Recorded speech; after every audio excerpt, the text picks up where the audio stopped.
श्री कृष्ण कहते हैं कि जो नसीब में लिखा है वह हर हाल में मिलेगा। भाग्य की रेखाएं कभी सीधे नहीं चलती, वे उबड़ खाबड़ रास्तों से होकर गुजरती हैं, जहां हर मोड़ पर परीक्षा होती है और हर कदम पर धैर्य की आवश्यकता होती है। जब तुम सोचते हो कि सब कुछ समाप्त हो गया, तभी एक नई शुरुआत तुम्हारे सामने आती है। यही जीवन की सबसे बड़ी सच्चाई है। जो तुम्हारे लिए तय हुआ है उसे कोई छीन नहीं सकता। चाहे समय विपरीत हो, राह में कांटे बिछे हों या समस्त संसार तुम्हारे विरुद्ध खड़ा हो जाए, जो तुम्हारा है वह तुम तक पहुँच कर ही रहेगा। तुम्हारी मेहनत, तुम्हारा धैर्य और तुम्हारा विश्वास, यह सब उस तय नीति को पूरा करने के मार्ग बनाते हैं। कभी कभी प्रतीक्षा लंबी होती है, पर इसका अर्थ यह नहीं कि अंत नहीं आएगा। जीवन उस मोड़ की तरह है जहाँ हर अंधेरे के बाद एक नई रोशनी छिपी होती है। कोई इसे देख नहीं पाता, पर वह वहाँ होती है। बस धैर्य से चलना होता है। कई बार तुम प्रश्न करोगे, मैंने तो पूरे प्रयास किए, फिर भी मेरी झोली खाली क्यों रही? इसका उत्तर सरल नहीं पर गहरा है। ब्रह्मांड तुम्हारे प्रयत्नों की गिनती करता है, पर वह तुम्हारे समय से नहीं चलता। उसका समय अलग होता है, और जब वह देता है तो तुम्हारी कल्पनाओं से भी कहीं अधिक देता है। जो तुम्हारे भाग्य में लिखा है वह हर परिस्थिति में तुम तक पहुँचेगा, भले ही पूरी दुनिया उसे तुमसे दूर करने की कोशिश करे। कोई ताकत तुम्हारे भाग्य को बदल नहीं सकती। हाँ, कर्म जरूर उस दिशा को मोड़ सकते हैं, परंतु वह भी तब तक जब तुम स्थिर चित्त होकर बिना किसी अपेक्षा के समर्पण से काम करते रहो। कभी कभी कोई चीज देर से मिलती है तो उसकी कीमत बढ़ जाती है, और जब नियति कुछ रोक लेती है तो समझ लो कि या तो वह चीज अभी तुम्हारे लिए उचित नहीं है, या तुम्हारे लिए कुछ और बेहतर रास्ते पर भेजा जा रहा है। यह मत सोचो कि तुम्हारा भाग्य सो रहा है, वह हर पल जाग रहा है, बस तुम्हारे धैर्य की परीक्षा ले रहा है। हर पल जो बीतता है वह उस अदृश्य स्क्रिप्ट का हिस्सा है जिसे तुम्हारी आत्मा ने चुना था। हर अनुभव, हर आंसू, हर संघर्ष, यह सब तुम्हें उस दिशा में ले जा रहा है जहां तुम्हारा सच्चा भाग्य छिपा है। और वह भाग्य कोई सामान्य वस्तु नहीं, वह तुम्हारे आत्मिक विकास, आंतरिक संतुलन और दिव्यता से जुड़ा हुआ है। विपत्तियां इसलिए आती हैं कि तुम भीतर से मजबूत बनो। जीवन का हर झटका तुम्हारे भीतर एक नई शक्ति को जन्म देता है, और वही शक्ति जब तुम हार मानने को होते हो तुम्हें फिर से खड़ा करती है। कुछ खोकर ही तुम सीखते हो कि जीवन का सार केवल पाने में नहीं बल्कि सहने और संवारने में है। मनुष्य यह भूल जाता है कि उसे किसने भेजा है और क्यों भेजा है। वह बाहरी वस्तुओं के पीछे दौड़ता है, पर जिन्हें भीतर की शांति चाहिए वे जानते हैं कि भाग्य बाहरी नहीं, आंतरिक यात्रा है। जो इस यात्रा को समझ गया उसे फिर किसी प्रमाण की आवश्यकता नहीं रहती। जब सब कुछ छूट जाए तो बैठकर स्वयं से एक बार पूछो, क्या मैंने सच्चे मन से प्रयत्न किए? यदि उत्तर हाँ है तो चिंता मत करो। नीति तुम्हारा रास्ता मोड़ सकती है, पर लक्ष्य तुमसे दूर नहीं जा सकता, क्योंकि अंततः तुम्हारे प्रयास, तुम्हारी आस्था और तुम्हारा त्याग उसे तुम्हारे समीप खींच लाते हैं। भाग्य केवल उनका साथ देता है जो स्वयं पर विश्वास रखते हैं, जो दूसरों से तुलना नहीं करते, जो जलन नहीं पालते, जो अपने भीतर के मौन से संवाद करना सीख जाते हैं, जो यह जान जाते हैं कि समय, परिस्थितियां, लोग यह सब बदलते रहेंगे, पर उनका लक्ष्य अडिग है। कई बार भाग्य हमें ऐसे मोड़ पर ले जाता है जहां हमें लगता है कि अब वापसी संभव नहीं, लेकिन वहीं से एक नई राह निकलती है जो कभी दिखती नहीं पर हमेशा होती है। उस राह पर चलने के लिए केवल आंतरिक शक्ति चाहिए, न कि बाहरी साधन। संसार के भीड़ में अक्सर तुम अकेला महसूस करोगे। लोग कहेंगे कि तुम गलत हो, हंसेंगे, ताने मारेंगे, तुम्हें तोड़ने की कोशिश करेंगे, पर उस क्षण यदि तुम डगमगाए नहीं तो भाग्य तुम्हें ऐसी ऊंचाई पर ले जाएगा जहां से नीचे देखना भी संभव नहीं होगा। भाग्य कोई सिक्का नहीं जिसे उछाल दो और परिणाम मिल जाए। वह तपस्या है, एक गहन विश्वास है कि जो तुम्हारे लिए लिखा गया है वह कभी खो नहीं सकता।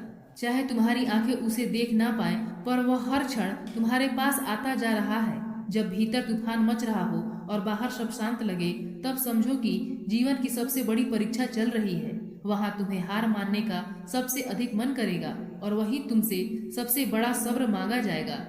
जब तुम उस तूफान में स्थिर खड़े रहोगे, जब तुम गिरने के बाद भी फिर से खड़े होने की हिम्मत दिखाओगे, तभी नियति धीरे से अपना द्वार खोलती है। लोग तुम्हें सलाह देंगे, समझाएंगे, कभी ताने भी मारेंगे कि तुम क्यों नहीं राह बदलते, पर याद रखो तुम्हारा भाग्य किसी और की सोच से नहीं लिखा गया। वह तुम्हारी आत्मा की धुन पर चल रहा है, और उस धुन को केवल तुम ही सुन सकते हो। जब पूरा संसार कहे कि अब कुछ नहीं हो सकता, तब भी तुम्हारे भीतर एक आवाज उठती है जो कहती है बस एक कदम और। हर अवसर जो तुमसे छीन गया वह वास्तव में एक ऐसी परीक्षा थी जो यह देख रही थी कि तुम उस क्षण में कितना संयम रखते हो। भाग्य केवल उन्हीं को पूरा फल देता है जो इन क्षणों में भी मुस्कुराना नहीं भूलते, जो जानते हैं कि यदि अभी खोया है तो भविष्य में उससे कहीं अधिक पाने का अवसर निश्चित है। यदि हर चीज आसानी से मिलती तो उसके मिलने की खुशी समाप्त हो जाती। जो संघर्ष से मिलता है वही अस्थायी होता है, और नियति भी उन्हीं को कुछ बड़ा देती है जो हर कठिनाई में मुस्कुरा कर कहते हैं जो होगा अच्छा ही होगा। कभी तुमने खुद से सवाल किया है जो मैंने खोया क्या वो मेरा था या नहीं? श्री कृष्ण कहते हैं जो तुम्हारा है वह लौटेगा, और जो लौट कर ना आए उसके लिए मौन ही अंतिम उत्तर है। कुछ रिश्ते सिर्फ आत्मा को शिक्षित करने आते हैं, उन्हें पकड़ने की कोशिश मत करो।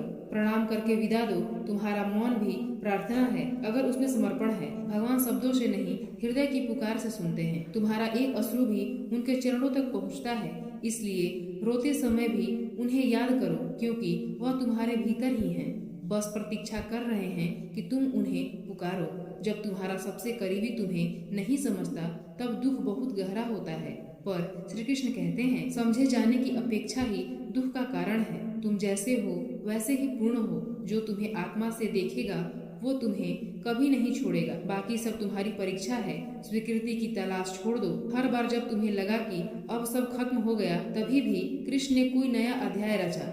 वह तुम्हारे जीवन के लेखक हैं, तुम सिर्फ पात्र हो।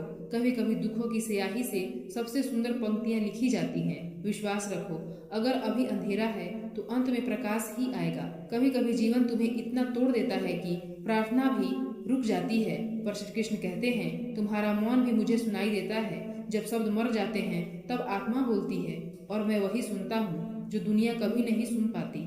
कर्म का रास्ता सरल नहीं होता, परंतु यही सत्य मार्ग है।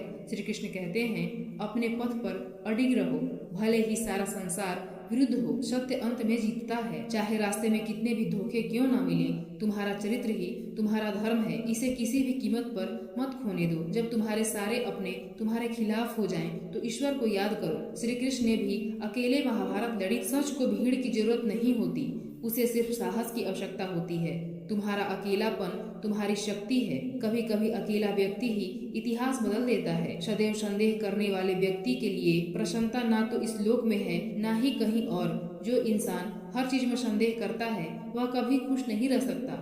खुशी पाने के लिए भरोसा करना जरूरी है। जितना हो सके खामोश रहना ही अच्छा है, क्योंकि सबसे ज्यादा गुनाह इंसान से उसकी जुबान ही करवाती है। कई बार बोलने से ज्यादा खामोश रहना बेहतर होता है। शब्दों का सही इस्तेमाल ना किया जाए तो वे नुकसान पहुंचा सकते हैं। उनकी परवाह मत करो जिनका विश्वास वक्त के साथ बदल जाए। जो लोग अपने फायदे के लिए बदल जाते हैं उनके बारे में ज्यादा सोचने का कोई फायदा नहीं। असली परवाह उन्हीं की करो जो हर परिस्थिति में साथ खड़े हो। यदि आप अप्रसन्न ना हो तो बुरे से बुरा अपमान स्वतः प्रभावहीन हो जाता है। अपमान तब तक असर करता है जब तक आप उसे अपने आत्मसम्मान से बड़ा मानते हैं। इस दौर में इंसानों की यही दौड़ है, तेरी दीवार से ऊंची मेरी दीवार बने। हमने रिश्तों की ऊंचाई को नहीं, दीवारों की ऊंचाई को महत्व देना शुरू कर दिया है। तकलीफ अकेलेपन से नहीं, अंदर के सुर से है। बाहर की दुनिया से लड़ना आसान है, पर भीतर के तूफानों को शांत करना कठिन। आंधियों ने कोशिश तो तमाम की थी, बच गए वे पेड़ जिनमें हुनर झुकने का था। लचक जहाँ होती है वहीं जिंदगी का अस्तित्व भी बना रहता है। एक मिनट में जिंदगी नहीं बदलती, पर एक मिनट सोचकर लिया गया फैसला पूरी जिंदगी बदल देता है। बदलाव हमेशा छोटे फैसले से शुरू होता है जिनका असर बड़ा होता है। किरदार की बात होती है, वरना कद में तो साया भी इंसान से बड़ा होता है। ऊंचाई से नहीं, गहराई से इंसान की पहचान होती है। बुराई को देखना और सुनना ही बुराई की शुरुआत है। जो बुराई को अनदेखा करता है वह भी उसे बढ़ाने में भागीदार होता है। रावण को ज्ञान का अहंकार था, राम को अहंकार का ज्ञान था। अहंकार ज्ञान को ढक देता है और ज्ञान अहंकार को मिटा देता है। आपको मन में हमेशा अच्छे विचार और अच्छे एहसासों को ही जगह देनी चाहिए, ताकि दिमाग में सदा सकारात्मक तरंगों का उदय हो। मन वही सोचता है जो उसे बार बार सुनाया जाता है। दूसरों की गलतियां गिनने से पहले अपनी भूलों पर नजर डालना जरूरी है। आत्मचिंतन ही असली सुधार की शुरुआत है। दुनिया में मुफ्त कुछ भी नहीं होता। जो कुछ भी मुफ्त दिखता है उसकी कीमत जरा देर से खुलती है। कभी कभी सबसे कीमती चीजें ही सबसे बड़ी कीमत मांगती हैं। कुछ बातों के मतलब और कुछ मतलब की बातें ना समझ आए तो बेहतर है हर सवाल का जवाब जरूरी नहीं। कुछ सवाल बस सोचने के लिए होते हैं। हल्की सी जिंदगी, भारी सा बोझ। हम जितना हल्का जीना चाहें उतने ही बोझ अपने सर पर लाद लेते हैं। पैसा वही देगा जो आपके नसीब में होगा, लेकिन मेहनत वह देगी जो आपको चाहिए होगा। नसीब इंतजार करता है और मेहनत बनाती है। धन से हम जीवन की सारी सुख सुविधा तो हासिल कर सकते हैं, पर जीवन में सुकून केवल अच्छे कर्मों से ही आता है। सुकून हमेशा भीतर की शांति में होता है, बाहर के चीजों में नहीं। घमंड शराब की तरह है, आपके अलावा सबको पता है कि आपको चढ़ गई है। अहंकार इंसान को सबसे आखिर में उसकी गलती दिखाता है। रोना उसी के सामने जो आंसू गिरने का दर्द समझ सके। हर कंधा सिर रखने के लिए नहीं होता। भीष्म पितामह और द्रोणाचार्य धर्मनिष्ठ थे, परंतु अधर्म का साथ देने के कारण उन्हें दुखद अंत सहना पड़ा। गलत संगति कभी सुख नहीं देती, इसलिए सदा अच्छे लोगों का साथ चुनें। मन को शांत रखें। अशांत मन दुख को जन्म देता है, जबकि शांत मन सुख और प्रेम लाता है। मूर्ख और दुष्ट व्यक्ति से सुख नहीं मिलता।